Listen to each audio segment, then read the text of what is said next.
have to really confront the Pakistanis and a task is given to us and the country gives us a task,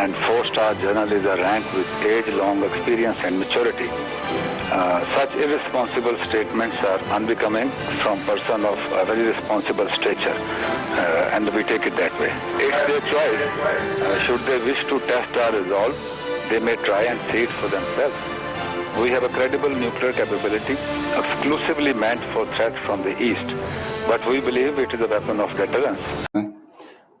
پہلے میں India کے ساتھ جو ہماری حالیہ کشیدگی رہی اور جاری ہے اس سے متعلق بات کروں گا. بعد میں ملک کی سیکیورٹی کی موجودہ صورتحال کا تھوڑا سا ہسٹوریکل کانٹیکسٹ دوں گا، چونکہ کانٹیکسٹ جو ہے وہ ضروری ہوتا ہے چیزوں کو سمجھنے کے لیے. پھر آپریشن رد الفساد کی کچھ پروگرس اور اس کے علاوہ چند متفرق باتیں، اور آخر پہ آپ سے میں آپ کے سوال لوں گا. انڈیا سے کشیدگی سے متعلق سب سے پہلے میں نے 22 فروری کو آپ سے بات کی تھی جب انہوں نے پلوامہ کے الزامات ہم پہ لگائے، اور میں نے اس میں ان وجوہات کا ذکر کیا تھا کہ کس طریقے سے اسٹیٹ آف پاکستان پلوامہ کے حملے کے ساتھ کسی طور بھی ملوث نہیں، اور انڈیا کو یہ بھی کہا تھا کہ پرائم منسٹر آف پاکستان کی جو تجویز ہے انویسٹیگیشن کی بیسڈ آن ایویڈنس اور ڈائیلاگ کی، اس پر سنجیدگی سے غور کریں. اس کے بعد 26 فروری کی صبح انہوں نے ہماری فضائی حدود کی خلاف ورزی کی، جن کی اسٹرائک کو ہم نے ناکام بنایا، اور انہیں میں نے نوٹس بھی دیا تھا کہ اب ہمارے جواب کا انتظار کریں، کیونکہ وزیر اعظم پاکستان نے کہا تھا کہ ہم مجبور ہوں گے جواب دینے کے لیے. اور پھر 27 فروری کو اللہ کے فضل و کرم سے بھرپور جواب دینے کے بعد، ان کے 2 جہاز گرانے اور ایک پائلٹ کو گرفتار کرنے کے بعد، اس کے اوپر میں نے آپ سے بات چیت کی اور تفصیلات بتائی تھی. آج 27 فروری کو گزرے تقریباً 2 مہینے ہو گئے، لیکن اگر آپ دیکھیں تو 2 مہینے ہو گئے ہیں انڈیا ان گنت جھوٹ بولی جا رہا ہے. ہم نے ایک ذمہ دار ملک کا ثبوت دیتے ہوئے ان کی لفظی اشتعال انگیزی کا بھی جواب نہیں دیا. یہ نہیں کہ ہم جواب دے نہیں سکتے، وہ جھوٹ بولے ہم اس کے جھوٹ کا جواب دیں. جھوٹ کو سچ کرنے کے لیے بار بار جھوٹ بولنا پڑتا ہے، سچ ایک دفعہ بولا جاتا ہے. تو ہم نے ان جھوٹوں کا بھی جواب نہیں دیا اور ذمہ دار رہے، اسی لیے ان کو بار بار جھوٹ بولنا پڑ رہا ہے. حقیقت کیا ہے؟ حقیقت یہ تھی کہ پلوامہ میں ایک واقعہ ہوا، اور یہ کوئی پہلا واقعہ نہیں تھا. پلوامہ میں جو پولیس کے خلاف اس قسم کے اٹیک ہیں وہ پچھلے 3-4 سال سے جاری ہیں. اسی قسم کے واقعات اسی پولیس کے خلاف ایک لوکل ریئیکشن کے طور پر پہلے بھی ہوتے رہے، اور ہم نے کہا کہ اگر آپ کے پاس کوئی ثبوت ہے تو وہ پیش کریں. ہم نے آپ کی ایئر اسٹرائک ناکام بنائی، نہ ہماری طرف کوئی جانی نقصان ہوا، نہ کوئی انفراسٹرکچر کو ڈیمیج کیا گیا. نہ صرف لوکل میڈیا نے جا کے دیکھا، جب فورن میڈیا گیا تو ان کو بھی ہم نے جا کے دکھایا. بلکہ میں نے فورن میڈیا سے کہا کہ آپ چونکہ انڈیا سے آئے ہیں، آپ نے ادھر جانا ہے، تو ان سے کہیں کہ ایک دفعہ وہ جو کہتے ہیں نا جی، پہلے انہوں نے کہا کہ ہم نے اس انفراسٹرکچر کو گرا دیا، 300 جو ہے ٹیررسٹ مار دیے. بعد میں انہوں نے کہا نہیں جی، ہم نے کوئی ایسا میزائل مارا تھا جو چھوٹا سا سوراخ کر کے چھت سے اندر گیا اور پھر اندر جا کے ایکسپلوڈ ہوا. تو میں نے اس فورن میڈیا سے کہا کہ آپ پلیز واپس جائیں، انڈیا سے کہیں کہ ایک دفعہ اس کا ڈیمونسٹریشن دے دیں، لائیو ٹیلی کاسٹ کر دیں، اگر وہاں ہو گیا تو ہم اس کو مان لیں گے. تو اس قسم کے جھوٹ جو ہے وہ بولتے رہے. اور اگر آپ کو ابھی بھی تسلی نہیں ہوئی تو آپ اپنا میڈیا پاکستان بھیج دیں، میں ان کو بھی فیسیلیٹیٹ کروں گا کہ جائیں اور جا کے دیکھیں کہ وہاں پہ کہاں انہوں نے اسٹرائک کی اور کیا اس کا رزلٹ ہوا. آپ کے 2 جہاز ہماری ایئر فورس نے گرائے، اور دونوں کا ملبہ پوری دنیا نے زمین پہ دیکھا. آپ کی ایئر فورس نے اپنا ہی MI-17 ہماری ایئر فورس کے ڈر سے گرا دیا. اس کا بلیک باکس بھی آپ نے گم کر دیا اور اس کی انکوائری بٹنڈا کے روٹ سے ڈال دی کہ جب الیکشن ختم ہو جائیں گے تو اس کا نتیجہ آ جائے گا. تو جھوٹ کی کوئی حد نہیں ہے. اس کے جواب میں انہوں نے جو بعد میں سٹوری بنائی کہ جی پائلٹ جو تھے پہلے D G I S P R نے 2 بتائے تھے پھر 1 ہو گیا, تو وہ جو ایک پائلٹ تھا وہ پاکستان کے F-16 کا تھا. دیکھیں جب جنگ ہو رہی ہوتی ہے, اس قسم کی ایئر بیٹل ہو رہی ہے, تو زمین سے آپ کو انفارمیشن آ رہی ہوتی ہے. لیٹ سے یہاں پہ ہم کھڑے ہیں اور آپ دیکھ رہے ہیں اوپر کہ جی ایئر بیٹل چل رہی ہے, 2 جہاز ہٹ ہو گئے ہیں, تو آپ کو ایک پائلٹ نے ایجیکٹ کیا, تو میں یہاں کھڑا ہوں مجھے ایک پائلٹ نظر آ رہا ہے, آپ وہاں کھڑے ہیں آپ کو ایک پائلٹ نظر آ رہا ہے, آپ اپنی چین میں رپورٹ دیتے ہیں کہ سر ہمارے علاقے میں ایک پائلٹ جو ہے وہ جہاز سے پیراشوٹ کے ذریعے ایگزٹ کیا اور نظر آ رہا ہے. تو اس طریقے سے آپ کو انفارمیشن آ رہی ہوتی. جب میں نے پریس کانفرنس کے لیے آنا تھا تو ٹویٹ میں میں نے ایک پائلٹ کہا تھا, اور جو رپورٹس آ رہی تھی کہ سر ہم نے ایک پائلٹ کو دیکھا ہے, تو ان رپورٹس کی بنیاد پر مجھے یہ تھا جی کہ ہو سکتا ہے کہ اور بھی پائلٹ, کیونکہ 2 جہاز گرے. تو when I came for the press conference تو وہاں میں نے ذکر کیا کہ 2 پائلٹ.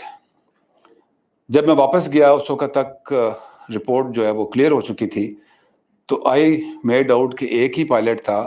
وہ 2 مختلف لوکیشن سے رپورٹ ہوا کہ سر پائلٹ گرتا ہوا دیکھا ہے, پائلٹ پکڑ لیا ہے.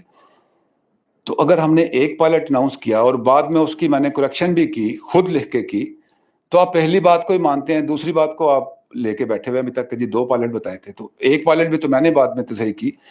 تو آپ کسی بھی سارے جھوٹ بولنے کی کوشش کرتے رہے لیکن آپ کا کوئی جھوٹ ثابت نہیں ہوا.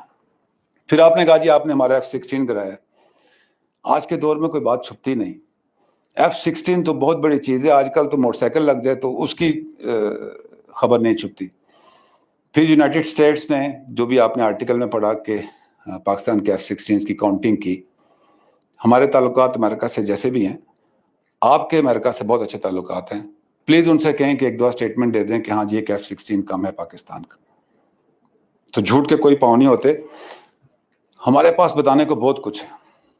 ہم نے صرف اس وجہ سے اپنی خاموشی رکھی, ابھی ہم نے اپنے پائلٹس کو آنر کرنا ہے, ایئر فورس کے شاہینوں نے جو اتنا اچھا کام کیا ہے ان کو آنر کرنا ہے, لیکن ہم صرف اس وقت کا انتظار کر رہے ہیں کہ جب حالات مناسب ہو جائیں. جو آپ نے بالا کوٹ کی سٹرائک کا ٹیبو بنایا کہ ہم نے یہ کر دیا وہ کر دیا, تو جو پاکستان نے نشارہ میں کاؤنٹر سٹرائک کی اس کے نتیجے میں کیا ہوا وہ آپ نے کسی کو نہیں بتایا. آپ نے رات میں کی, ہم نے دن میں کی. آپ نے ایک ٹارگٹ انگیج کرنے کے لیے 4 میزائل کرائے, ہم نے 4 ٹارگٹ انگیج کرنے کے لیے 6 میزائل کرائے. وہ میزائل جس ایمونیشن ڈپو کے پاس گرے, بتائیے ذرا کہ اس ایمونیشن کی کیا سٹیٹ ہے, وہ استعمال کرنے کے قابل ہے کہ نہیں. جس بریگیڈ ہیڈ کوارٹر کے نزدیک ہماری سٹرائک گئی اور ہم نے جان بوجھ کر اس کو سیفٹی ڈسٹینس پہ فائر کیا, اس بریگیڈ ہیڈ کوارٹر میں کون موجود تھا یہ بھی بتائیے. آپ کہہ رہے ہیں کہ بیہیویئر چینج کرنا ہے پاکستان کا, آپ تو نہیں کر سکے, لیکن ہمارے اچھے بیہیویئر کو دیکھتے ہوئے چلیے یہ بھی اچھی بات ہے, کچھ چیزیں آپ نے اچھی کرنی شروع کر دی ہیں. میں دیکھ رہا تھا کہ ہم نے بتایا کہ ہم نے برزل ٹاپ کھول دیا ہے, تو آپ نے 2 دن بعد زجاجلا پاس کے اوپر فوٹویں کھلا کے کھڑے ہو کے کھچوائیں اور وہ بھی لگا دی. ہم شہید آف دی ڈے دیتے ہیں اپنے میڈیا پہ, آپ نے بھی دینا شروع کر دیا. ہم بہت خوش ہیں. وہ مجھے گانا بھی یاد آ گیا جو کہ ہمارا گانا تھا, وہ آپ نے گانا بنا کے ڈال دیا. ہمیں اچھا لگتا ہے کہ آپ ہماری اچھی باتیں اپنائیں. آپ کے بیہیویئر میں ہم نے چینج ڈال دی ہے. آپ جو بیہیویئر چینج ہمارے میں چاہتے ہیں وہ کبھی نہیں ہو سکتا. اس کے علاوہ جب 28 کو آپ میزائل فائر کرنے کی تیاری کر رہے تھے, تو آپ نے اس کی تیاری بھی دیکھی, جواب میں ہم نے کیا کیا وہ بھی اپنے میڈیا کو بتائیے. اور اس رات لائن آف کنٹرول کے ساتھ کیا ہوا, آپ کو شفٹ کرنی پڑی, کتنے جوان آپ کے اس رات مارے گئے, میڈیا کے سامنے لے کے آئیں. اور ہم خواہش کرتے ہیں کہ آپ ہمارے اس اچھے میسیجز کو دیکھیں گے اور امن کی طرف چلیں گے. بھارت میں الیکشن چل رہے ہیں, الیکشن میں بہت ساری باتیں ہوتی ہیں, بہت ساری باتیں ہم نے سنی, ایون نیوکلیئر کی بھی سنی. اب میں پہلے بھی اس پہ جب ان کے آرمی چیف نے نیوکلیئر کی بات کی تھی تو ہم نے کہا تھا کہ جس کے پاس نیوکلیئر کیپیبلٹی ہوتی ہے وہ سمجھداری کی بات ہی ہوتی ہے کہ اس کیپیبلٹی کو استعمال کرنے کی بات نہیں کی جاتی. دس از اے ویپن آف ڈیٹرنس, اور میٹر کرتی ہے confidence of the state which has that weapon. آپ بات کرتے ہیں دیوالیوں پہ چلانے کے لیے نہیں رکھا, تو جب بات ملک کی دفاع اور سلامتی کی آتی ہے تو ہر قسم کی کیپیبلٹی استعمال ہوتی ہے, اور پاکستان بھی حق رکھتا ہے کہ ہر قسم کی کیپیبلٹی استعمال کرے گا. اس میں آپ کو کوئی شک نہیں رہنا چاہیے. اگر آپ کا دل ہے تو آزما لیں, لیکن پھر 27 فروری کی ہماری نوشہرہ اسٹرائک اور پھر اس کے بعد اپنے گرنے والے جہازوں کا حساب بھی ذہن میں رکھیں اور نتائج بھی ذہن میں رکھیں. انڈیا سے متعلق فی الحال اتنی بات چیت کرنا چاہتا ہوں. آپ ہمارا ریزالو ٹیسٹ نہیں کیجیے. اگر کوئی ایسا وقت آیا تو افواج پاکستان 207 ملین پاکستانیوں کی سپورٹ سے اللہ کے فضل و کرم سے بھرپور دفاع کرے گی, اور انشاءاللہ 27 فروری کو رپیٹ کرے گی. اور یہ بھی یاد رکھیں کہ یہ 1971 نہیں ہے, نہ وہ فوج ہے نہ وہ حالات ہیں. اور سب سے let me compliment media, it's a compliment that I want to give. اگر 1971 میں ہمارا آج کا میڈیا اس وقت ہوتا, آپ کی سازشوں کو بے نقاب کر سکتا, وہاں پہ ہونے والے حالات کی رپورٹنگ کر سکتا, وہاں پہ ہونے والی جو زیادتیاں ہیں جو ڈومیسٹکلی ان کی رپورٹنگ کرتا, تو آج مشرقی پاکستان علیحدہ نہ ہوا ہوتا. تو میڈیا نے جو کردار پچھلے 2 دہائیوں میں دہشت گردی کے خلاف جنگ میں, اور پھر خاص طور پر یہ جو 3 دن کی جنگ تھی, اس کے اندر جو کردار ادا کیا ہے, میرا خیال ہے کہ اس سے بہتر میڈیا کا رول نہیں ہو سکتا. اور امید کرتے ہیں کہ انشاءاللہ ہمارا میڈیا ایسے ہی رسپانسبل رہے گا, اور آپ کے میڈیا میں بیہیویئر چینج کی ضرورت ہے. انگریزی میں نہیں کہنا چاہتا کیونکہ وہ غلط ہو جائے گا, لیکن ہماری اردو میں ایک محاورہ ہے کہ جو گرجتے ہیں وہ برستے نہیں. حالیہ حالات میں کامیابی پر سب سے پہلے اللہ کا شکر, قوم کا شکریہ, سیاسی قیادت کا شکریہ, جیسے میں نے کہا میڈیا کا شکریہ, اور بالخصوص سوشل میڈیا پر موجود پاکستانی نوجوانوں کا شکریہ جنہوں نے بھرپور پاکستان کا انڈین پروپیگنڈا کے خلاف دفاع کیا. اب بات کرتے ہیں پاکستان کی سیکورٹی کی صورتحال کی. جب بھی میں پریس کانفرنس کرتا ہوں تو میرا جو بنیادی آڈینس ہوتا ہے وہ پاکستان کی نوجوان نسل ہے. آپ کو پتا ہے کہ 60% سے زیادہ پاکستان کی آبادی جو ہے وہ 25 سے 30 سال کے نوجوانوں پہ. اگر ان کی 25 سے 30 سال عمر ہے تو 9/11 کے اوپر لیٹ سے وہ ان کی عمر 5 سے 10 سال تھی. ان بچوں نے اپنے ہوش سنبھالنے کے بعد پاکستان میں دہشت گردی دیکھی, آپریشنز دیکھے, لا اینڈ آرڈر کی سچویشن دیکھی, تو ان کے خیال میں یہی پاکستان ہے. انہوں نے جو ہے وہ پاکستان دیکھا نہیں. آلدو کہ ہم اس جنگ میں کامیاب ہو رہے ہیں, لیکن ابھی بہت سا کام جو ہے وہ کرنا باقی ہے.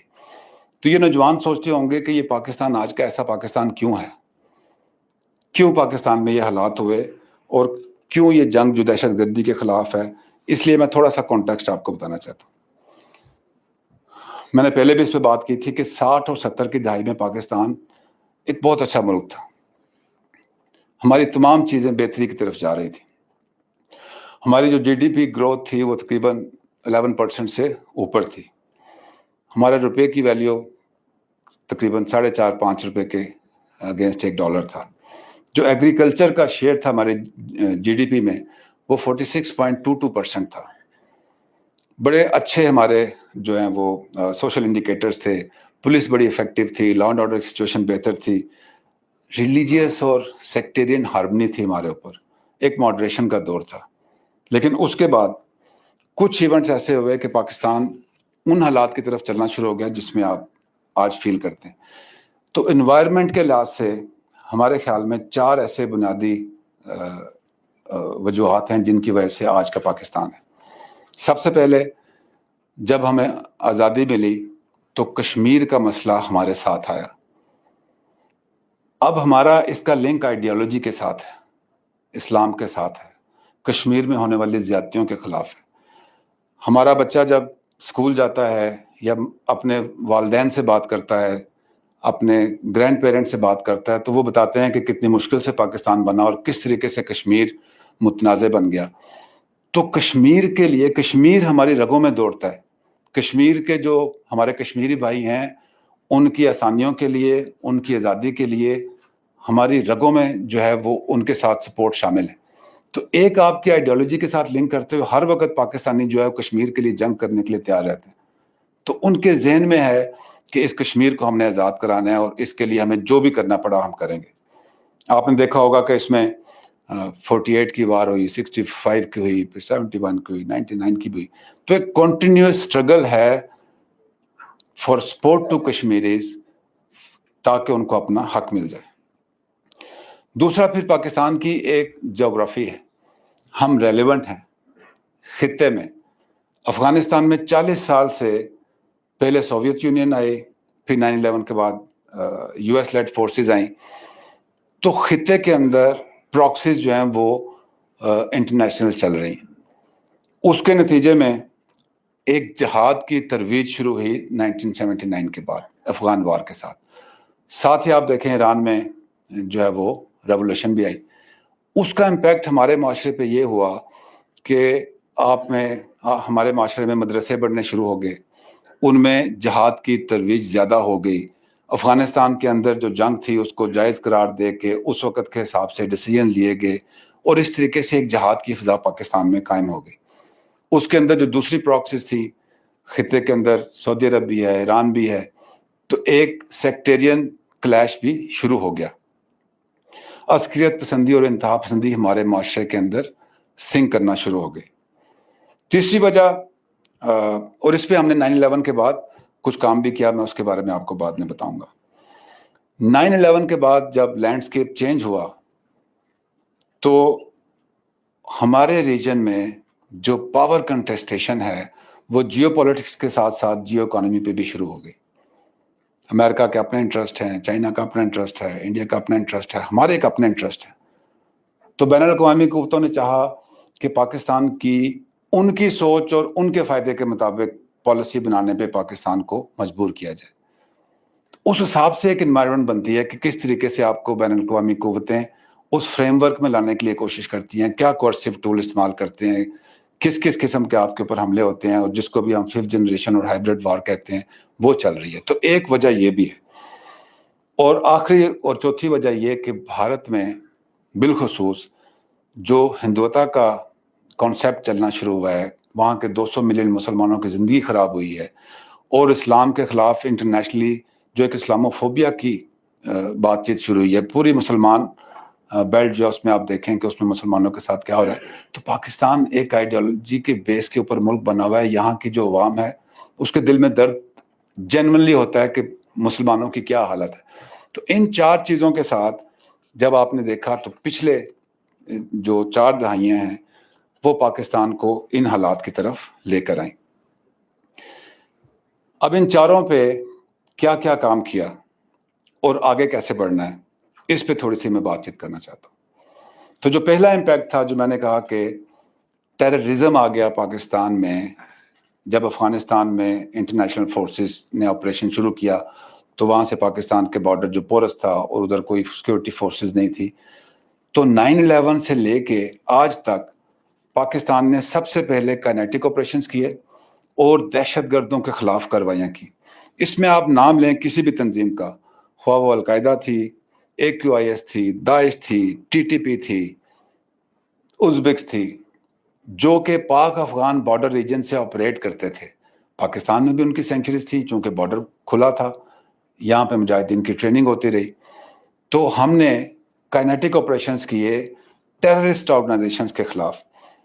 ڈیٹا ہے, میں آپ کے ساتھ شیئر بھی کر لوں گا. there have been 1237 operations kinetic ان پچھلے 9/11 سے لے کے آج تک. نیئر 100,000 IBOs پاکستان نے کیے ہیں all across the country. 17,531 terrorists have been killed. یہ جو آپ نے ہم نے 9/11 کے بعد سے ملٹری آپریشن شروع کیے تو اتنے ٹیررسٹ کو مارا بھی گیا ہے. نیئر 450 tons آف ایکسپلوسیو ہم نے ریکور کیا through operations and IBOs. Weapons کیے, ٹریننگ جو ان کا انفراسٹرکچر تھا اس کو ڈسمینٹل کیا, اور الحمدللہ آج ہم کہتے ہیں کنوکشن کے ساتھ, ایویڈنس کے ساتھ, لاجک کے ساتھ کہ پاکستان کے اندر